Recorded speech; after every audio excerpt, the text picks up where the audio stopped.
Good morning students, मैं हूं आपका आर स्क्वायर केमिस्ट्री चैनल को सब्सक्राइब कर आप आईयूपीएसी नोमेनक्लेचर कार्बनिक यौगिक का आईयूपीएसी नोमेनक्लेचर का स्टडी कर सकते हैं। 3-4 वीडियो में इसे डाला जाएगा। मैट्रिक, इंटर, बीएससी सभी के लिए इम्पॉर्टेंट है, तो आप ध्यान से देखते रहिए। आर स्क्वायर केमिस्ट्री चैनल को सब्सक्राइब कीजिए, शेयर कीजिए, बेल आइकन बटन को जरूर दबाइए। आईयूपीएसी नोमेनक्लेचर, सबसे पहले आईयूपीएसी का फुल फॉर्म क्या होता है? International union of pure applied chemistry. आसान तरीकों से नोमेनक्लेचर का हम अध्ययन करेंगे, जिससे कमज़ोर से कमज़ोर, वीक से वीक स्टूडेंट को बेनिफिट हो सके। सबसे पहले आप याद रखिए रूट वर्ड। रूट वर्ड क्या होता है? तो यह एक कार्बन का ढांचा होता है। किसका ढांचा? तो कार्बन का ढांचा होता है। तो एकदम याद रखिएगा कि कार्बन की संख्या 1 हो तो मीथ, कार्बन की संख्या 2 हो माने CC लॉन्ग चेन में हो तो ईथ, 3 तो देख रहे हैं ना, एकदम लिखा हुआ CCC, 3 कार्बन अटैच हो तो इसे बोलेंगे प्रोप। 4 कार्बन तो ब्यूट, 5 कार्बन पेंट। इतना तो एकदम याद होना चाहिए। 6 को हेक्स, 7 को हेप्ट, 8 को ऑक्ट, 9 को न्योन और 10 को डेक। तो क्या याद रखिएगा? Meth, eth, prop, but, pent, hex, hept, oct, non, dec. सभी को एक साथ एल्क कहा जाता है। जैसे आलोक झा, रमेश झा, अजीत झा, अंत में झा टाइटल जो होता है ना, तो नाम अलग अलग होगा पर टाइटल क्या होगा? सेम। तो याद रखिएगा, सिंह रहेगा तो सभी परिवार के सभी सदस्य में क्या लगा रहेगा? सिंह। तो यहाँ पर आपको याद क्या रखना है कि सभी को एक साथ हम क्या बोलते हैं? एल्क कहा जाता है। इतना याद हो जाएगा, कोई दिक्कत नहीं है। अब देखते हैं सफिक्स। सफिक्स क्या होता है? Root word plus suffix is equal to हम क्या बोलते हैं? नेम। माने रूट वर्ड में एल्क लेंगे तो जितने कार्बन होंगे, 2 कार्बन होगा तो इथ लेंगे, 3 कार्बन होगा तो क्या करेंगे? प्रोप लेंगे। और सफिक्स अटैच कर देंगे, नेम हो जाएगा। और सफिक्स को डिवाइड किया गया 2 टाइप में, प्राइमरी सफिक्स और सेकेंडरी सफिक्स। तो प्राइमरी सफिक्स क्या होता है? तो root word plus PS primary suffix is equal to name. देख लिए ना, PS means primary suffix, root word plus primary suffix is equal to क्या होगा? नेम। यहां देखिए कार्बन कार्बन के बीच में सिंगल बॉन्ड है, देख रहे हैं? कार्बन कार्बन के बीच में क्या है? सिंगल बॉन्ड है, तो N लगाएंगे प्राइमरी सफिक्स में। रूट वर्ड एल्क और प्राइमरी सफिक्स क्या होगा? N। नाम हो गया क्या? एल्केन। एक एग्जांपल भी बताया जा रहा है आपको। CH3 है तो क्या बोलेंगे? Eth plus N, ethane. Carbon carbon के बीच में यदि डबल बॉन्ड होगा तो क्या लगाएंगे? इन, एल्क प्लस इन, एल्कीन। कहीं दिक्कत है? कोई दिक्कत नहीं है। एग्जाम्पल में H2C double bond, CH2 double bond है तो क्या नाम होगा? इथीन। हमेशा याद रखिएगा कार्बन की संयोजकता 4 होती है। कार्बन में कितने बॉन्ड बनेंगे? तो 4 बॉन्ड बनेंगे ही। डबल बॉन्ड होगा तो इन लगाएंगे, सिंगल बॉन्ड होगा तो एन लगाएंगे, और ट्रिपल बॉन्ड होगा तब क्या लगाएंगे? तो देखिए कार्बन कार्बन के बीच में ट्रिपल बॉन्ड हो तो क्या लगाए हैं? याइन, एल्काइन। 2 कार्बन होगा तो ईथ, याइन। कहीं कोई दिक्कत नहीं है। फिर से याद रखिएगा, सिंगल बॉन्ड होगा तो एन लगेगा प्राइमरी सफिक्स में, डबल बॉन्ड होगा तो इन लगेगा, और ट्रिपल बॉन्ड होगा तो क्या लगेगा? ट्रिपल बॉन्ड के कंडीशन में याइन लगाएंगे। कार्बन गिन लेंगे, और ट्रिपल बॉन्ड है तो हमेशा याद रखना है, रूल हम बताएंगे आगे, पहले ये आपका बेसिक नॉलेज होना चाहिए। तो याइन लगाएंगे, कोई दिक्कत नहीं है। अब देखिए एल्केन। एल्केन का सामान्य सूत्र क्या होता है? CnH2n+2।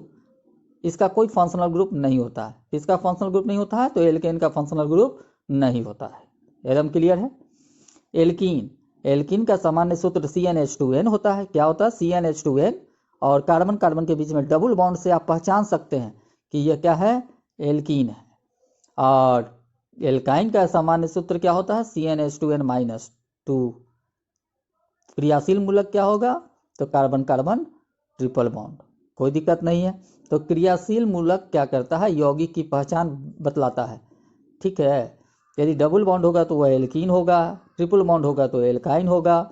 माने परमाणु या परमाणुओं का समूह जो यौगिक की पहचान बताता हो, जिस पर यौगिक की रासायनिक अभिक्रिया निर्भर करता हो, उसे हम क्या कहते हैं? क्रियाशील मूलक कहते हैं। कोई दिक्कत है? एकदम आप याद रखिएगा, एल्केन का सामान्य सूत्र CnH2n+2। इन के जगह पर 1 डालेंगे, फॉर्मूला तैयार होता चला जाएगा। एल्कीन का CnH2n और एल्काइन का क्या होगा? CnH2n-2। अब यहाँ देखिए, एल्केन से एक हाइड्रोजन आइटम को हम रिमूव करते हैं तो एल्काइल ग्रुप का क्या होता है, निर्माण होता है। सामान्य सूत्र CnH2n+1 हो गया, एक हाइड्रोजन हटेगा तो एक घट जाएगा, तो H2n+1 2 के जगह पर 1 हो गया। एल्कीन से एक हाइड्रोजन आइटम को रिमूव करते हैं, हटाते हैं तो एल्कीनाइल CnH2n-1, और एल्काइन से एक हाइड्रोजन आइटम हटाते हैं तो एल्काइनाइल और CnH2n-3। आप एकदम याद रखिएगा, डबल बॉन्ड में, ट्रिपल बॉन्ड में n का वैल्यू 2 से ही शुरू होता है, 1 नहीं होगा, क्योंकि कार्बन कार्बन के बीच में डबल बॉन्ड होना चाहिए और ट्रिपल बॉन्ड होना चाहिए। यहाँ तक आपको कोई दिक्कत है? कोई दिक्कत नहीं है, तो एकदम रिमेंबर कर लीजिएगा। नेक्स्ट, हमेशा याद रखिएगा, जब 2 या 3 डबल बॉन्ड या ट्रिपल बॉन्ड एक ही यौगिक में उपस्थित हो ना, कंपाउंड में हो, तो डाई का यूज करते हैं 2 के लिए, ट्राई का यूज करते हैं 3 के लिए। तो डाइन, ट्राइन, डाइआइन, ट्राइआइन का हम क्या करते हैं, प्रयोग करते हैं। एग्जाम्पल देख रहे हैं, कार्बन की संख्या कितनी है, 4, डबल बॉन्ड कितना है, 2, तो ब्यूट रूट वर्ड के बाद ए लगा देते हैं। हम बाद में इस नियम के बारे में आपको बतलाएंगे, पर आप याद रखिएगा, ब्यूटा 2 है तो डाई इन। यहाँ हम बतलाना चाह रहे हैं, यदि 2 डबल बॉन्ड हो तो डाई होगा, 3 डबल बॉन्ड होगा तो ट्राई होगा, 4 होगा तो टेट्रा, कोई दिक्कत नहीं है, ब्यूटा डाइन। ऐसे इसका नाम IUPAC होगा ब्यूटा 1,3 डाइन, जिसके बारे में हम बाद में आपको बताएंगे, पहले बेसिक कंप्लीट हो जाने दीजिए। नेक्स्ट एग्जाम्पल आप देख रहे हैं, ब्यूटा डाइयाइन, और इसका IUPAC नेम होता है करेक्ट ब्यूटा 1,3 डाइयाइन, जो कि आपको बाद में बतलाया जाएगा। यहाँ तक कोई दिक्कत नहीं है, एकदम ये जितना टॉपिक बताया जा रहा है ये सब आपको याद होना चाहिए, तभी आप IUPAC नोमेनक्लेचर जान सकते हैं, लिखना समझ सकते हैं। ऑर्गेनिक कंपाउंड इजी तरीका बताया जा रहा है आपको। अब आप देखिए, सेकेंडरी सफिक्स, ये मेन चीज है टॉपिक में।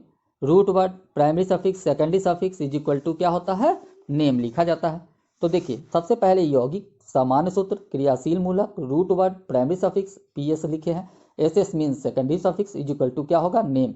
यह एक बेसिक ढांचा है कार्बनिक यौगिक का नाम लिखने का। देखिए, अल्कोहल का सामान्य सूत्र होता है CnH2n+1 OH।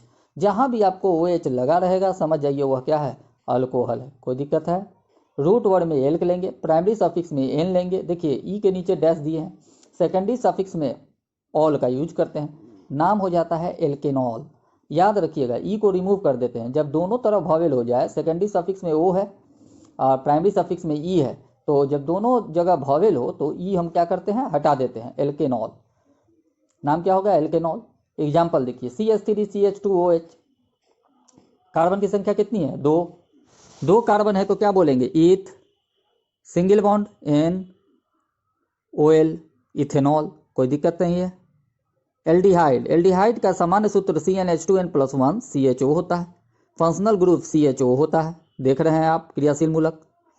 रूट वर्ड में एल का यूज किए, primary suffix N, single bond carbon carbon के बीच का लिया जाता है प्राइमरी सफिक्स में। कार्बन ऑक्सीजन के लिए आप नहीं ले लीजिएगा डबल बॉन्ड, कार्बन ऑक्सीजन में डबल बॉन्ड है तो इसको नहीं इन करना है, एकदम याद रखिएगा। कार्बन सिंगल बॉन्ड के प्राइमरी सफिक्स में लेते हैं। और एल क्या यूज करते हैं, एल्केनॉल, कोई दिक्कत नहीं है। एग्जाम्पल देखिए, CH3CHO है मतलब एल्डिहाइड ग्रुप है, नाम क्या होगा, 2 कार्बन ईथ, सिंगल बॉन्ड N, और एल है तो क्या लगेगा, अल, नाम हो गया इथेनॉल। यहाँ भी ई को हम क्या करते हैं, हटा देते हैं, प्राइमरी सफिक्स के ई को हम यूज नहीं करते हैं। कीटोन का सामान्य सूत्र CnH2n+1 whole two CO, functional group, क्रियाशील मूलक क्या होता है, CO। Root word alk, primary suffix N, secondary suffix 1, पूरा नाम क्या होगा, एल्केनॉन, कोई दिक्कत है, कोई दिक्कत नहीं है, एल्केनॉन। यहाँ देखिए, कार्बन की संख्या 3 है तो प्रोप N1, ई को हम हटाएंगे, प्रोपेनॉन, क्लियर है, क्या बोलते हैं, प्रोपेनॉन। कार्बोक्सिलिक एसिड का सामान्य सूत्र CnH2n+1 COOH होता है, COOH, फंक्शनल ग्रुप COOH होता है। रूट वर्ड में एल्क, प्राइमरी सफिक्स में N, सेकेंडरी सफिक्स में ओइक एसिड एकदम याद रखिएगा, पहले भी हम बता दिए हैं, ई और ओ वॉवेल है तो ई को रिमूव करते हैं, क्या करेंगे, एल्केनोइक एसिड। यहाँ देखिए, HCOOH, कार्बन की संख्या 1 है तो नाम बोलेंगे क्या, myth, single bond N, oic acid, पूरा नाम होगा क्या, मिथेनोइक एसिड। कोई दिक्कत है, कोई दिक्कत नहीं है। आप लाइव क्लास के लिए कांटेक्ट कर सकते हैं। IITG medical engineering, NEET, ICR के लाइव क्लास के लिए कांटेक्ट कर सकते हैं। नंबर आपके स्क्रीन पर है। चलिए अब देखते हैं nitrile CnH2n+1 CN। Functional group क्या होगा? क्रियाशील मूलक होगा CN। रूट वर्ड में क्या यूज करेंगे? Alk N nitrile. यहाँ देखिए एन कॉन्सोनेंट ई वॉवेल, यहाँ पर नहीं हटाएंगे, एल्केन नाइट्राइल लिखेंगे। क्या लिखेंगे? Alkane nitrile. कोई दिक्कत नहीं है। एमीन, एमीन का क्रियाशील मूलक क्या होता है? CnH2n+1 NH2। क्रियाशील मूलक क्या होगा? ये तो सामान्य सूत्र है। क्रियाशील मूलक NH2। NH2 जहां रहे लगा समझ जाइए वो क्या है? एमीन है। रूट वर्ड में एल्क, प्राइमरी सफिक्स में एन, सेकेंडरी सफिक्स में एमीन, पूरा नाम हो जाएगा एल्केन एमीन। ई हटा देते हैं क्योंकि ई और ए वॉवेल, ई वॉवेल तो ई हटेगा। देखिए कार्बन की CH3NH2, कार्बन की संख्या 1 है तो नाम क्या बोलेंगे? मीथ। सिंगल बॉन्ड है एन और क्या नाम हो जाएगा? एमीन, मीथेनेमीन। कोई दिक्कत? कोई दिक्कत नहीं है। ईस्टर, ईस्टर का सामान्य सूत्र CnH2n+1 का होल टू COO। CnH2n+1 को एल्काइल ग्रुप कहा जाता है, R से रिप्रेजेंट करते हैं। ठीक है, आप याद रखिएगा CnH2n+1 को क्या कहते हैं? एल्काइल ग्रुप, R से रिप्रेजेंट किया जाता है। फंक्शनल ग्रुप COO होता है। रूट वर्ड में एल्क, प्राइमरी सफिक्स में एन, सेकेंडरी सफिक्स दिक्कत है, सेकेंडरी सफिक्स में एल्काइल लेते हैं और खाली स्थान है और OH अटैच करते हैं, पूरा नाम होगा एल्काइल एल्केन OH। देखिए C डबल बॉन्ड O और O से जो जुड़ा हुआ है CH3 उसमें YL लगाते हैं और जिस कार्बन डबल बॉन्ड O है उस तरफ, उस साइड के कार्बन में हम क्या करते हैं? OH का प्रयोग करते हैं। तो एक कार्बन है तो इसको बोलेंगे मिथाइल, दो कार्बन है तो ईथ, सिंगल बॉन्ड N और किसका प्रयोग करेंगे? OH का, तो इथेन OH। ईस्टर थोड़ा टफ है, एक दो बार आप देख लीजिए। एसिड क्लोराइड, एसिड क्लोराइड का क्या होता है? CnH2n+1 COCl। फंक्शनल ग्रुप क्रियाशील मूलक COCl। रूट वर्ड में हम यूज करते हैं एल्क, प्राइमरी सफिक्स में एन और सेकेंडरी सफिक्स में वाइल क्लोराइड, पूरा नाम क्या हो जाएगा? Alkane oyl chloride. यहाँ देख रहे हैं एग्जाम्पल में CH3COCl है, eth ane oyl chloride, ethane oyl chloride कहलाएगा। कोई दिक्कत है? नहीं। तो ये आपको प्राइमरी सफिक्स देखे, सेकेंडरी सफिक्स यहाँ पर क्या है? इंपॉर्टेंट है। जब सेकेंडरी सफिक्स आप रिमेंबर कर लीजिएगा तब आपको कोई दिक्कत नहीं होगा। तो बेसिक चल रहा है IUPAC नोमेनक्लेचर का। नेक्स्ट एसिडेमाइड, एसिडेमाइड का सामान्य सूत्र CnH2n+1 CONH2। क्रियाशील मूलक CONH2। रूट वर्ड में alk, primary suffix N, secondary suffix amide. यहाँ ई और ये है, ई रिमूव हो जाएगा, पूरा नाम क्या होगा? एल्केनेमाइड। कोई दिक्कत नहीं है। एग्जाम्पल देख लेते हैं। CH3CONH2, कार्बन की संख्या कितनी है? 2, ईथ, सिंगल बॉन्ड N, एमाइड, पूरा नाम क्या होगा? इथेनेमाइड। ई रिमूव हो जाएगा। आपको पहले भी बता चुके हैं कि दोनों तरफ वॉवेल हो तो ई को हटा देते हैं। एसिड एनहाइड्राइड, सामान्य सूत्र CnH2n+1 CO whole to O।